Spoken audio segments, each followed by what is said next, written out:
Friends, welcome back. Breaking news ನಿಮ್ಗೆಲ್ಲರಿಗೂ ಗೊತ್ತಿರಬಹುದು. Darshan case ಎಲ್ಲಿಗೆ ನಡೀತಾ ಇದೆ, ಏನ್ ನಡೀತಾ ಇದೆ, ದರ್ಶನ್ ಅವರು ಎಷ್ಟು ಕುಗ್ಗಿ ಹೋಗಿದ್ದಾರೆ ಅಂತ. ಇದರ ನಡುವೆ ಇದೀಗ ದರ್ಶನ್ ಅವರ ಕೇಸ್ಗೆ ಮತ್ತೊಂದು ತಿರುವು ಪಡೆದುಕೊಂಡಿದೆ ಅಂದ್ರೆ ತಪ್ಪಾಗ್ಲಾರ್ದು. ಏನಪ್ಪಾ ಆ ತಿರುವು ಅಂದ್ರೆ, ದರ್ಶನ್ ಅವರು ಈಗಾಗಲೇ ಜೈಲಿನಲ್ಲಿರುವುದು ಗೊತ್ತಿದೆ. ಅದೇ ರೀತಿ ಅವರ ಮನಸ್ಸು ಎಷ್ಟು ಕುಗ್ಗಿ ಹೋಗಿದೆ ಅಂತ ಎಲ್ರಿಗೂ ಕೂಡ ಗೊತ್ತಿದೆ. ಅದ್ರ ಮಧ್ಯೆ ಈಗ ದರ್ಶನ್ ಒಂದು ತೀರ್ಮಾನವನ್ನ ತೆಗೆದುಕೊಂಡಿದ್ದಾರೆ ಅಂತ ಹೇಳಲಾಗ್ತಿದೆ. ಸೊ ಹಾಗಾದ್ರೆ ಏನಪ್ಪಾ ಆ ತೀರ್ಮಾನ ಅಂದ್ರೆ, ನಿಮ್ಗೆಲ್ಲರಿಗೂ ಗೊತ್ತಿರಬಹುದು, ಪವಿತ್ರ ಜೊತೆ ದರ್ಶನ್ಗೆ ಸಂಬಂಧ ಇರೋದು ಎಲ್ರಿಗೂ ಕೂಡ ಗೊತ್ತಿದೆ.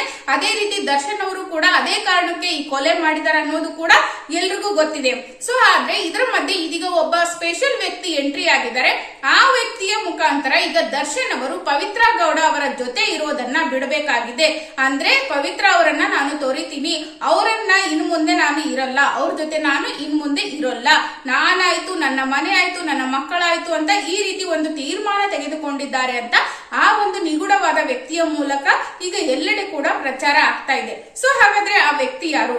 ಸೊ ಹಾಗಾದ್ರೆ ಯಾಕೆ ದರ್ಶನ್ ಪವಿತ್ರ ಗೌಡ ಅವರನ್ನ ಬಿಡಲು ತೀರ್ಮಾನ ಮಾಡಿದ್ದಾರೆ, ನಿಜಕ್ಕೂ ಏನ್ ನಡೀತಾ ಇದೆ ಜೈಲಿನಲ್ಲಿ ಅಂತ ಈ ವಿಡಿಯೋದಲ್ಲಿ ನೋಡೋಣ. ನೀವು ಕೂಡ ತಪ್ಪು ಮಾಡಿದವರಿಗೆ ಶಿಕ್ಷೆ ಆಗ್ಲೇಬೇಕು ಅಂತ ಅನ್ನೋದಾದ್ರೆ ತಪ್ಪದೆ ಈ ವಿಡಿಯೋನ ಲೈಕ್ ಮಾಡಿ. ಹಾಗೆ ಯಾರಿನ ಚಾನಲ್ ಸಬ್ಸ್ಕ್ರೈಬ್ ಮಾಡ್ಕೊಂಡಿಲ್ಲ ಸಬ್ಸ್ಕ್ರೈಬ್ ಮಾಡ್ಕೊಳ್ಳಿ. ಹಾಗೆ ವಿಡಿಯೋನ ಎಲ್ಲರಿಗೂ ಕೂಡ ಶೇರ್ ಮಾಡಿ. ಸೊ ಫ್ರೆಂಡ್ಸ್, ನೀವೆಲ್ಲರೂ ತಿಳ್ಕೊಂಡಿರುವ ಹಾಗೆ ದರ್ಶನ್ ಕೇಸ್ ದಿನದಿಂದ ದಿನಕ್ಕೆ ಬಗೆದಷ್ಟು ಒಂದಲ್ಲ ಒಂದು ರೀತಿಯಾಗಿ ಸಾಕ್ಷಿಗಳು ಸಿಗ್ತಾನೆ ಇವೆ. ಅದ್ರ ಮಧ್ಯೆ ಈಗ ದರ್ಶನ್ಗೆ ತುಂಬಾನೇ ಟೆನ್ಷನ್ ಅಲ್ಲಿ ಕೂತಿದ್ದಾರೆ ಅಂತ ಹೇಳಲಾಗ್ತಿದೆ.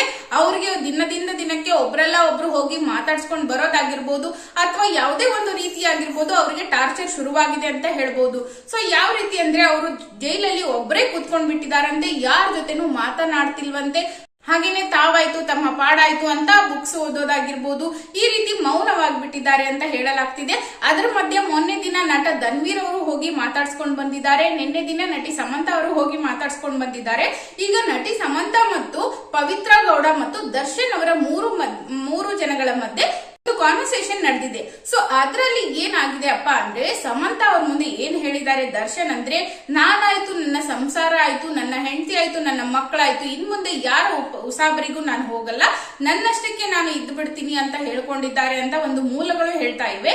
ಇನ್ನೊಂದ್ ಕಡೆ ಪವಿತ್ರ ಗೌಡ ಅವರು ಏನ್ ಹೇಳಿದ್ದಾರೆ ಅಂದ್ರೆ, ಸಮಂತಾ ಅವರ ಜೊತೆ ದರ್ಶನ್ ಅವರನ್ನ ಮಾತನಾಡಿಸಲು ಹೇಳಿದ್ದಾರೆ. ಯಾವ ರೀತಿ ಅಂದ್ರೆ, ಅವ್ರಿಗೆ ಧೈರ್ಯ ತುಂಬು, ಎಲ್ಲ ನನ್ನಿಂದನೇ ಆಗಿದ್ದು, ಅವ್ರಿಗೆ ಯಾವುದೇ ಒಂದು ಟೆನ್ಷನ್ ಮಾಡ್ಕೊಳ್ಬೇಡ, ಆರಾಮಾಗಿರುವಂತ ಸಮಂತಾ ಅವರ ಮುಖಾಂತರ ಪವಿತ್ರ ಗೌಡ ಅವರು ದರ್ಶನ್ ಅವರಿಗೆ ಮುಟ್ಟಿಸಿದ್ದಾರೆ ಅಂತ ಹೇಳಲಾಗ್ತಿದೆ.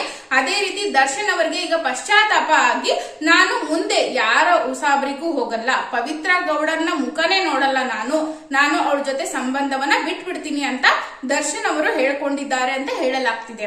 ಹಾಗಾದ್ರೆ ಇದೆಷ್ಟು ನಿಜ ಆಗ್ಬಹುದು ಅಂತ ನಾವು ಕಾದ್ ನೋಡ್ಬೇಕು. ದರ್ಶನ್ ಅವರು ಆಚೆ ಬಂದ್ಮೇಲೆ, ದರ್ಶನ್ ಒಬ್ಬ ವಿಚಾರಣೆ ಕರ್ಕೊಂಡು ಹೋಗಿರುವಂತ ಒಂದು ಆರೋಪಿ, ಆದ್ರೆ ಇನ್ನೂ ಕೂಡ ಸಾಬೀತಾಗಿಲ್ಲ ಅವರು ಅಪರಾಧಿ ಅಂತ. ಸೊ ಯಾರು ಕೂಡ ಅವರು ಅಪರಾಧಿ ಅಂತ ಹೇಳಲ್ಲ. ಸೊ ಅದ್ರ ಮಧ್ಯೆ ಅವರ ಫ್ಯಾಮಿಲಿ ಆಗಿರ್ಬೋದು, ಫ್ರೆಂಡ್ಸ್ ಆಗಿರ್ಬೋದು, ಸೆಲೆಬ್ರಿಟಿಗಳಲ್ಲಿ ವಲಯದಲ್ಲಿ ಎಲ್ಲರೂ ಕೂಡ ಹೋಗಿ ಮಾತಾಡ್ಸ್ಕೊಂಡು ಬರ್ತಾ ಇದ್ದಾರೆ. ಸೊ ಅದೇ ರೀತಿ ಇನ್ನು ಮುಂದೆ ಜುಲೈ 14ನೇ ತಾರೀಕುವರೆಗೂ ಅವರಿಗೆ ಒಂದು ನ್ಯಾಯಾಂಗ ಬಂಧನದಲ್ಲಿ ಇಟ್ಟಿರ್ತಾರೆ. ಅಲ್ಲಿಯವರೆಗೂ ಕೋರ್ಟ್ ತೀರ್ಮಾನವನ್ನ ಯಾವ ರೀತಿ ತೆಗೆದುಕೊಳ್ತಿದೆ ಅಂತ ನಾವೆಲ್ಲರೂ ಕೂಡ ಕಾದ್ ನೋಡ್ಬೇಕಿದೆ. ಅದೇ ರೀತಿ ನ್ಯಾಯಕ್ಕೆ ಜಯ ಸಿಗ್ಲಿ ಅಂತ ಎಲ್ಲರೂ ಕೂಡ ಕೇಳ್ತಾ ಇದ್ದಾರೆ. ನೀವು ಕೂಡ ನ್ಯಾಯಕ್ಕೆ ಜಯ ಸಿಗ್ಬೇಕು ಅಂತ ಅನ್ನೋದಾದ್ರೆ ತಪ್ಪದೆ ನಿಮ್ಮ ಅನಿಸಿಕೆಗಳನ್ನ ಕಾಮೆಂಟ್ ಮಾಡಿ. ಹಾಗೆ ಈ ವಿಡಿಯೋನ ಎಲ್ಲರಿಗೂ ಶೇರ್ ಮಾಡಿ. ಹಾಗೆ ಯಾರಿನ ಚಾನಲ್ ಸಬ್ಸ್ಕ್ರೈಬ್ ಮಾಡ್ಕೊಂಡಿಲ್ಲ ಸಬ್ಸ್ಕ್ರೈಬ್ ಮಾಡ್ಕೊಳ್ಳಿ. ಸಿಗ್ತೀನಿ ಮತ್ತೊಂದು ವಿಡಿಯೋದೊಂದಿಗೆ. ಅಲ್ಲಿಯವರೆಗೂ ಎಲ್ಲರಿಗೂ ನಮಸ್ತೆ.